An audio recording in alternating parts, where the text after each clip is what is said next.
Boa noite, meu nome é Tamara, né? E eu acredito que a verdadeira transformação acontece somente quando temos coragem, né, de nos render à nossa vulnerabilidade, quando a gente deixa de viver sob a expectativa dos outros e a gente escolhe ser realmente, né, quem somos. Eu acredito que o autoconhecimento é o melhor caminho, né, para uma vida em harmonia e que só é possível, né, quando a gente considera corpo, mente, alma e principalmente o sistema ao qual pertencemos, que é necessário, né, explorar a própria história para acessar as memórias celulares e permitir que essas memórias sejam reprogramadas, né? Quando aprendemos a acolher nossa própria história, entendemos que o fluxo da vida, né, nos leva exatamente para onde precisamos estar. Então, obrigada a todas vocês, né, por estar aqui hoje, onde vamos falar sobre o chamado da vida em meio à escuridão, né, um tema que não vem apenas só de estudos, mas da minha própria experiência, né, é, onde a psicogenealogia foi a chave que me ajudou a abrir muitas portas, né, do entendimento e que sustentou para que eu atravessasse também a minha própria noite escura da alma, né? Foi nela que eu descobri toda dor, né, que toda dor ela é um grande portal para o despertar da nossa potência. Então, há momentos, né, em nossa vida que parece tudo perdeu sentido, né? A vida que antes era colorida parece se vestir de cinza, né? A noite escura da alma, esse vazio existencial, na verdade, ele é um convite, né? Ele é um chamado da vida. Muitas vezes esse chamado ele vem disfarçado, né? Ele vem disfarçado disfarçado de dor, muitas vezes disfarçado de doenças, de rompimentos, né? De esgotamento, até mesmo de uma sensação, né? De não pertencer a lugar nenhum. E hoje eu quero convidar vocês a olhar para esse vazio não como um fim, né? Mas como um grande recomeço. Então, será que a nossa existência, né, nesse tempo, nesse lugar, nessa família, né, que você nasceu, é uma obra do acaso? Né? Cada um de nós é uma alma em jornada, né, com um destino maior e um propósito único, né, de ser revelado e de ser vivido. Então, nós não somos meros, né, de um acaso, né? Não somos frutos de uma circunstância, né? Somos seres que escolhemos, né, viver essa experiência. Então, dentro desse olhar, né, a nossa família é o ponto de partida, né? É a nossa primeira e a mais profunda escola. Então, é no seio, né? No seio do nosso clã que a gente encontra os desafios, que a gente encontra, né, as fraquezas, mas também é onde a gente vai encontrar, né, toda a nossa força e toda a nossa potência. E toda essa, né, essa junção, né, de potencialidades, de desafios, de fraqueza, vai ser o que vai formar, né, o nosso, digamos, o nosso currículo, o nosso currículo. Então, assim, a gente herda, né, dos nossos antepassados grande parte, né, do que a gente é. Mas só que a gente também tem essa possibilidade de identificar, né, tudo isso, né, e transformar essa herança, né, isso que a gente herda. Então, os padrões, né, que se repete, os segredos muitas vezes guardados, os destinos, né, não honrados, tudo isso vai oferecendo pistas, né, valiosas para nós, né, sobre as lições que a gente veio aprender e principalmente o que a gente veio também transcender. Então, quem sou eu, né? Por que estou aqui? Por que que isso acontece comigo? Qual o sentido da vida? Né? Então, assim, a jornada de autoconhecimento, ela nos convida, né, a integrar essas perguntas. Ao mergulhar, né, na nossa própria história, e nós conectarmos, né, com a nossa essência, com aquilo que a gente é de verdade, né, a gente começa a desvendar, né, a narrativa de que fazemos parte, né, de algo muito maior. Então, antes mesmo, né, da gente nascer, a nossa alma ela já traz um propósito, né? O chamado da vida, na verdade, é lembrar quem somos nós, né? Ou seja, quem é você? Então, cada desafio, ele é um convite para alinhar, né, esse nosso propósito de vida, o nosso projeto de alma. Então, não somos seres humanos tendo experiências espirituais. Somos seres espirituais, tendo uma experiência humana. Então, quando, né, falamos que somos seres espirituais, vivenciando, né, essas experiências humanas, estamos reconhecendo que a nossa essência não é apenas esse corpo físico, né? O corpo ele é um veículo, mas que o que realmente habita é a nossa consciência, a nossa alma, né? E a vida, né, aqui na Terra, ela é uma experiência temporária.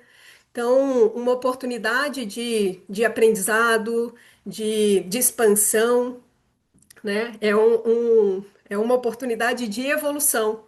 Então, vivemos, enfim, né, diferentes situações para a gente evoluir. Evoluir em sabedoria, evoluir em amor, evoluir em consciência. Tá? Então, assim, a criação, né, em sua grande inteligência, ela concebeu, se a gente for analisar, ela concebeu sistemas perfeitos. Então, se a gente olhar para a natureza, né, para o funcionamento do nosso próprio corpo, dos ciclos do universo, a gente vê que tudo foi desenhado, né, com um propósito e com uma ordem. Tudo existe uma ordem, né? Então, esses sistemas que seguem essa lógica, que seguem essa ordem, ela quer sempre buscar o equilíbrio, a harmonia, a autorregulação. Então, né, a luz e a sombra, né, que é o equilíbrio da existência, né, dentro de cada um de nós habita uma dança entre, né, luz e sombra. Ambas elas, né, vão fazer parte do mesmo todo. Ou seja, né, são as duas faces, né, essa luz e sombra, de uma única verdade. Então, a sombra ela é apenas uma parte, né, que ainda pede luz. Então, o território, digamos assim, né, o território da nossa alma, onde a consciência, né, ainda não chegou.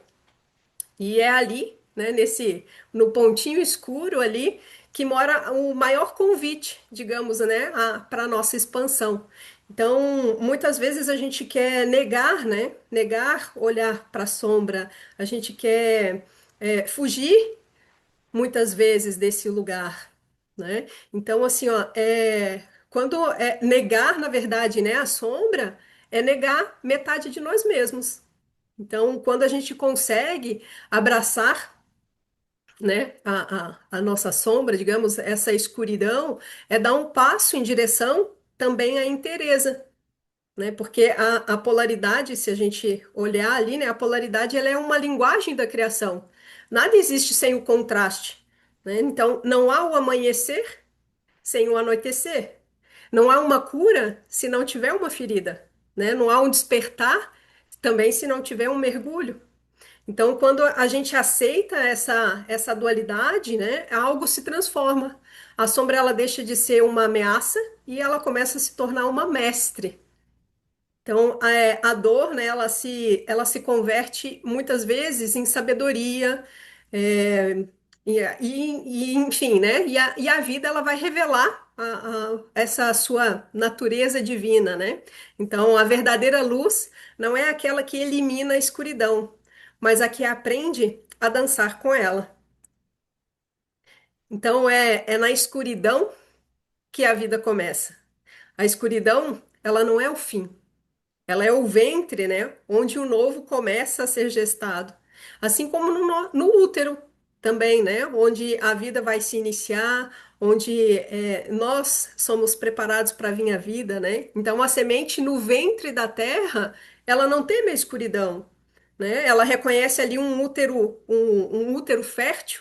Para quê, né? Para a criação, para o florescimento. E é ali, né, no silêncio da terra, longe da luz, que muitas vezes, né, que ela vai criar as raízes, que ela vai romper a casca e que ela vai se fortalecer para ela brotar e florescer. Então, assim, da mesma forma, os nossos momentos também, né, de escuridão, é um chamado para germinação da nossa alma. E assim como, né, na natureza também, como falei anteriormente ali, né, tudo é cíclico, né? A gente precisa da noite para amanhecer, a gente precisa do outono para soltar tudo aquilo que pesa, né? As folhas precisam cair, a gente precisa do inverno, muitas vezes para silenciar, né? Para olhar para dentro, da primavera para florescer, né? E uma nova forma de ser. E a alma também ela nos chama. Muitas vezes, né? E só que o que que acontece? Muitas vezes essa nossa alma, ela nos chama através do que a gente chama de caos, né? É o caos da nossa vida, né? Quando tudo desaba, né? Só que na verdade, quando tudo está desabando, o que morre muitas vezes é apenas só uma forma antiga do nosso ser, né? É como se a vida nos convidasse a olhar para algo, né? Para que a gente floresça, para que a gente se torne mais autêntico. Então, quando muitas vezes, quando a dor ela ultrapassa, né, essa capacidade de suportar, ela vai surgir muitas vezes um desejo, né, às vezes a gente sente tanta dor, né, que a gente quer desaparecer, tem às vezes, né, a gente chega até ter um sentimento, né, e aquela sensação de querer morrer, né? Mas já parou para pensar que muitas vezes essa pulsão, né, ela, em essência, ela é um chamado também para uma transformação, né? Sempre é um pedido da alma para um novo sentido na vida, né? Para que a gente possa ressignificar algo na nossa vida. Então, essa tentativa, né, de acabar com a dor, muitas vezes ela é uma tentativa inconsciente da gente interromper uma história de sofrimento que muitas vezes ela não é nem nossa, né? Muitas vezes esse sofrimento ele é herdado. Então, quando sentimos, né, sentimos esse vazio, né, que muitas vezes a gente não sabe nem nomear, a gente não sabe de onde vem, né, tanta dor, tanto vazio, talvez o que a gente está carregando é só uma dor que não é nossa. Então, a vida nos chama, né, para olhar através das memórias do nosso clã, trazendo consciência e luz ao que ainda clama por equilíbrio. Então, né, o que não foi resolvido pelos nossos antepassados, muitas vezes vai buscar, né, em nós uma oportunidade para que a gente traga um novo olhar, para que a gente ressignifique isso, né? A gente né, aqueles que vieram para transformar, né? Transformar muitas vezes o silêncio em voz, transformar a dor em potência, né? Transformar leveza, trazer leveza, né? O que um dia foi um grande fardo. Então, hoje, a epigenética, né, ela nos mostra que não somos prisioneiros dos nossos genes. Ou seja, epi, né, de epigenética, epi significa o que está acima. Ou seja, ela refere, né, processos que atuam acima da nossa genética, né, acima do DNA. Então, regulando como os genes eles vão ser ativados ou desativados. Ou seja, né, o que que isso quer dizer, né? Que a gente herdamos dos nossos ancestrais todos os riscos e predisposições, porém não herdamos sentenças, né? E não as doenças. Ou seja, é o ambiente em que a gente vive, né? É a qualidade dos nossos vínculos e principalmente a percepção que temos, né, das situações que vai determinar se essas predisposições elas vão manifestar, né, ou não. Então, aproveitando que falei um pouquinho ali sobre epigenética, vou falar um pouquinho sobre crenças, né? Crenças é tudo aquilo que a gente aceita como verdadeiro, independente se é realmente ou não. Então, quando falamos de crenças, estamos falando das interpretações que construímos a partir das nossas experiências, né? Da nossa cultura, do nosso aprendizado que a gente recebe. E essas crenças, elas moldam a forma como a gente enxerga a realidade e como a gente vai se relacionar com o mundo. Então, a nossa percepção de mundo, na verdade, ela é tecida pelas informações que nos antecedem. Ou seja, muita delas é das memórias, né, do transgeracional, pelas informações que a gente recebe, né, desde a pré-concepção, concepção, da gestação, do parto, e por tudo aquilo, né, que a gente experimenta e que a gente vivencia na nossa infância. Então, né, somos formados por camadas e camadas de histórias, por camadas de emoções, né, e significados que entrelaçam para dar essa forma, né, que a gente chama de eu. Então, é uma frase que eu gosto muito, essa, né? Não são nossos genes, mas sim nossas crenças que controlam nossa vida. Ó homens de pouca fé. Então, o Limpton, né, ali ele propõe que as nossas percepções, né, os nossos pensamentos e as nossas crenças, sobretudo até as crenças, né, e tudo, sobretudo, né, até o que é inconsciente, vai influenciar diretamente, né, o funcionamento das nossas células. Então, se influencia a nossa célula, logo influencia a nossa biologia, né? Então, não somos prisioneiros da nossa genética, né? Mas somos co-criadores da nossa própria biologia. Então, é através dessas crenças que a gente vai sustentando e que a gente vai adquirindo, né, ao longo da nossa vida, que vai fazendo com que a gente pode perceber que muitas vezes é através delas que, né, enfim, a gente pode acreditar, né, que eu convido vocês, na verdade, a acreditar no poder da mente de vocês, né, no poder da consciência de vocês como um agente de transformação e não como uma determinação, né, de predisposições de heranças que a gente herda.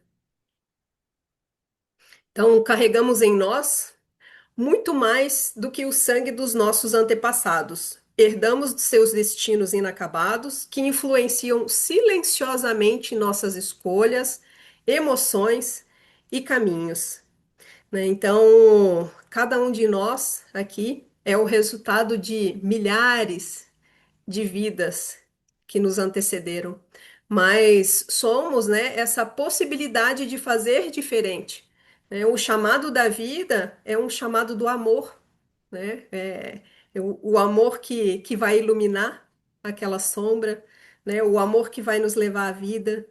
Então, que possamos honrar, né, os que vieram antes de nós, mas principalmente escolher viver por nós, né? Porque eu acredito, né, que a maior fidelidade que a gente pode ter, né, ao nosso sistema é escolher a vida. E essa escolha, né, seria, na verdade, escolher a nossa própria vida. Então, a grande chave, né, o compreender e honrar as raízes que nos formam, na verdade, né, ao ressignificar essas heranças que a gente carrega e ao abrir, né, para uma dimensão que ultrapassa, né, essa compreensão racional, a gente encontra força e clareza para alinhar nossa vida com um significado maior. Então, será que a nossa dor mais profunda pode ser a porta para a cura? Né? Então, essa dor, né, ela não é só um obstáculo, ela também é um chamado, né? E justamente nela que mora a oportunidade de transformação. Quando a gente reconhece, né, a gente abre espaço para compreender que não há nada de errado conosco, né? Não há nada de errado com a gente, né? Existe apenas o quê? Um corpo e muitas vezes uma alma que vai se adaptando, muitas vezes para sobreviver, né? E sim, é através da dor, né? A dor, quando ela é acolhida com consciência, ela pode tornar um convite, né? Um convite para resgatar quem somos nós mesmos. Então, né, não existe cura sem consciência. E aqui, quando eu falo cura, né, curar-se, eu considero curar-se como algo que é quando a gente se torna inteiro, né, quando a gente consegue iluminar o nosso inconsciente, né, pois só através da consciência a gente consegue transformação. Quando a gente tenta, né, nos livrar da dor, muitas vezes, seja com distrações, com vícios, com medicações, né, e até mesmo, às vezes, com negação, né, enfim, sem se perguntar o para quê daquela dor, né, daquilo que está acontecendo com a gente, muitas vezes. E é como se essa dor, quando a gente não entende o para quê disso, é como se essa dor ela se amplificasse, esse sofrimento ele amplificasse. Então, buscar o sentido, né, e acolher essas mensagens é dar espaço para a cura. Então, tudo na nossa vida ela tem um para quê, né? Nada acontece por acaso. O universo ele não age aleatoriamente, né? Cada situação, cada experiência, cada sintoma, cada obstáculo, enfim, cada vazio, né? É uma peça de um grande quebra-cabeça. E à medida, né, que a gente começa a juntar essas pecinhas, né, ela vai revelando como se fosse realmente um cenário completo da nossa vida, né? Essa imagem de quem realmente somos, né? Quanto mais a gente olha, quanto mais olhamos, quanto mais entendemos, né, e aceitamos esse cenário, mais a gente consegue cumprir a nossa função terrena, né, e viver com presença, viver com autenticidade. Então, a dor é a linguagem da alma pedindo consciência. Aí você deve estar se perguntando, né? Tá, mas como que eu faço isso, né? Quem de nós nunca desejou ter um mapa, né, capaz de apontar caminhos para todas as perguntas existenciais, né, que habitam em nós? Então, a maioria de nós, com certeza, se existisse, né, lançaria nessa jornada sem olhar para trás, não é mesmo? Então, o bom, né, o que eu vou contar para vocês agora é que esse mapa ele já existe, né, e que ele está guardado nas gavetas da nossa própria história. Então, é um mapa, né, tecido pelas consciências, pelas experiências, pelas memórias, pelas crenças, né, que foram formando quem você é. Então, ter uma árvore genealógica e não estudá-la é como ter um mapa do tesouro e não buscá-lo. Então, nossa árvore genealógica é exatamente isso, né? Ela não é apenas uma lista de datas e nomes, né? Ela é um grande mapa complexo, né, e fascinante que contém todas as pistas para a nossa própria evolução nessa existência. Então, é nela, né, que estão registrados os triunfos, os desafios, os amores, os desamores, as perdas, né, os segredos, os traumas, os talentos, né? Tudo isso que formaram, né, as gerações que antecederam a nós, ao estudar a nossa árvore, a gente não vai estar revivendo o passado, mas sim a gente vai estar conectando esses fios invisíveis, né, que nos liga a ela. Então, encontrando, né, nas nossas raízes as chaves para ressignificar, né, o nosso presente e o nosso futuro. Então, cada ancestral, né, cada vivência registrada nesse mapa, ele é uma pista, né? Ele nos ajuda a compreender quem somos, por que reagimos de certa forma, né? E quais são os potenciais adormecidos, né? Que a gente pode despertar. Então, estudar a nossa árvore genealógica é um caminho profundo, né? Na busca pelo sentido e principalmente pelo propósito na vida. É encontrar a nossa própria voz, né? É realmente reconhecer e estar no nosso lugar, né, no grande fluxo dessa existência, né? É como se a gente desenterrasse, né, o tesouro da autoconsciência, né? Enfim, e com ele a gente pode ter essa, né, a liberdade para construir a nossa vida de uma forma mais autêntica, sem repetições, sem estar vivendo a vida de uma outra pessoa, né? Tomando a propriedade da nossa própria vida, né? Então, a pergunta que fica aqui para vocês é: você está pronto para ir buscar o seu tesouro? Então, comecem a olhar para a história de vocês, né, com coragem e com amor. Então, eu trouxe uma mensagem ali, por mais escura, né, que a vida possa parecer, sempre haverá uma luz para iluminar o nosso caminho. Então, convido vocês também, para quem sentir, quem quiser me seguir também no Instagram. Ali tem o Instagram, tem meu contato. E eu agradeço imensamente por, por essa oportunidade, por estar aqui com vocês.